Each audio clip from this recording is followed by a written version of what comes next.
Shortcut রাস্তা ছেড়ে এখন আমরা এই রাস্তায় হাঁটছি, কারণ আমরা যে পর্যন্ত এসেছি ওই পর্যন্তই শর্টকাট ছিল, আর এরপর আর কোনো শর্টকাট নেই। তো এরপর আর কোনো ভিডিওই নেওয়া হয়নি।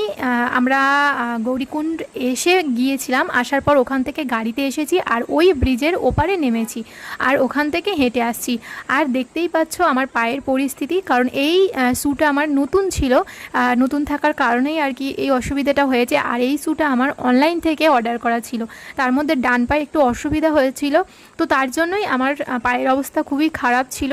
আর এই দেখো, এই ব্রিজের নিচ থেকে একটা নদী বয়ে যাচ্ছে, তো এই মুহূর্তে নদীটার নাম আমার মনে নেই, তো যেহেতু অনেক দিনের ভিডিও তো সেই কারণে। আর এখন যেখানে আমরা যাব সেই জায়গাটা হলো সোনপ্রয়াগ। আর এখন ঘড়িতে প্রায় বুঝতেই পারছো সূর্যিমামা অস্ত গিয়েছেন, আর এখনই এই মুহূর্তেই সন্ধে নামবো ভাব। আর দেখতেই পাচ্ছ এইখান থেকে আর